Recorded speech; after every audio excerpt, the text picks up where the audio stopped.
രത്നാകരൻ്റെ മുറപ്പെണ്ണായിരുന്നു സരസു. ദൂരെ എങ്ങാണ്ടോ പഠിക്കുന്ന അവൾ അവധിക്കാലത്ത് നാട്ടിലെത്തി. രത്നാകരൻ ജയിലിൽ പോയ സമയത്തായിരുന്നു കുട്ടപ്പൻ പാടുപെട്ട് സരസുവിനെ കയ്യിലാക്കിയത്. എന്നാൽ നാട്ടുകാർ ചിലതൊക്കെ പറഞ്ഞു തുടങ്ങി. സരസുവിൽ സുമതിയുടെ പ്രേതം കൂടിയിട്ടുണ്ടെന്നും സരസുവിൻ്റെ കളിയും ചിരിയും ആട്ടവും പാട്ടുമൊക്കെ എല്ലാവരെയും അസ്വസ്ഥരാക്കി.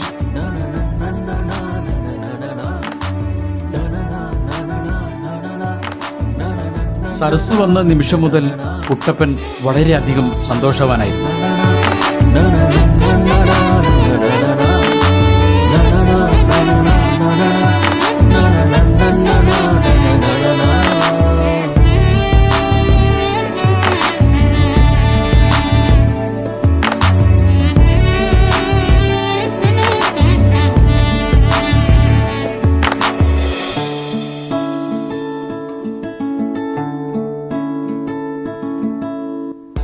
നിലത്തൊടാതെ അവൾ പാറിപ്പറക്കുന്നത് കണ്ടപ്പോൾ കുട്ടപ്പനും ഭയന്നു.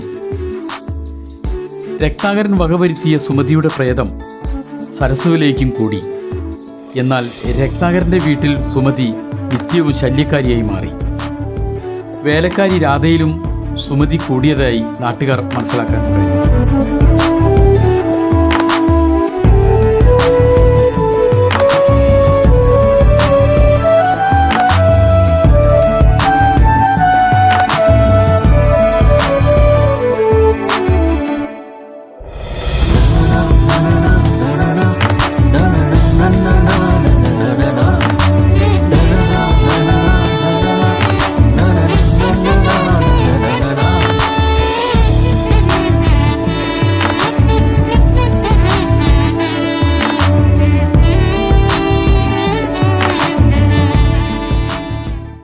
ഈ യുഗങ്ങൾ മാറിയിരിക്കുന്നു.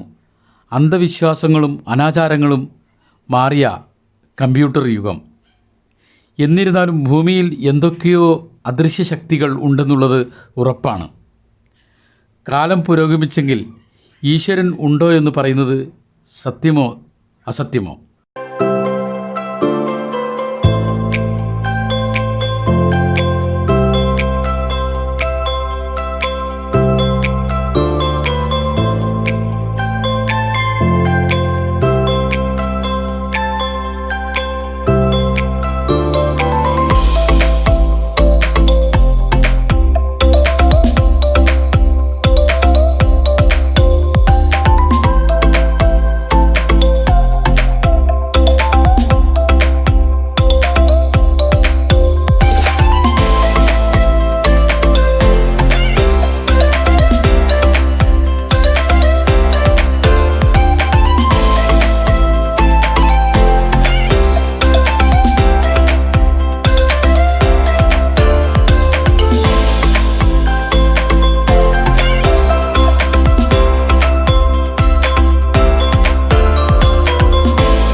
രത്നാകരൻ വകവരുത്തിയ സുമതി ഈ തറവാട്ടിൽ അടിച്ചുതളിക്കാരിയായിരുന്നു.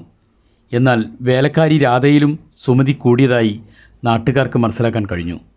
രാജേട്ടാ, വിനോദന്റെ കാര്യം പോക്കട്ടാ, അവൻ പെട്ടതന്നെ. ഒരു പടലില്ലടോ, ഓല് പ്രേമിച്ച് കളിക്കുക, അങ്ങോട്ട് കളിച്ചോട്ടെ. അല്ലാതെ രാജേട്ടാ, അവക്ക് സുമതി കൂടിയതാ. സുമതി കൂടല്. രാധയോട് പ്രണയം മൂത്ത വിനോദും ഈ കാര്യം അറിഞ്ഞതേയില്ല. അതൊക്കെ ഇപ്പോൾ ആരെങ്കിലും പറഞ്ഞാൽ വിശ്വസിക്കടോ? ഓല് പ്രേമിക്കല്ലേ, പ്രേമിച്ച് കളിക്കട്ടെ. ഉമ്മക്ക് അത് കണ്ടിട്ട് ഉമ്മക്ക് പ്രേമിക്കാം. കാലം പുരോഗമിച്ചെങ്കിൽ ഈശ്വരൻ ഉണ്ടോ എന്ന് പറയുന്നത് സത്യമോ അസത്യമോ? ഈശ്വരൻ ഇല്ലെങ്കിൽ മുക്കിലും മൂലയിലുമെല്ലാം ദേവാലയങ്ങൾ ഉയർന്നു പൊന്തുന്നത് സത്യം ഉള്ളതുകൊണ്ട് മാത്രമാണ്. സത്യം മാത്രമേ ഭൂമിയിൽ നിലനിൽക്കുകയുള്ളൂ എന്നത് സാരം.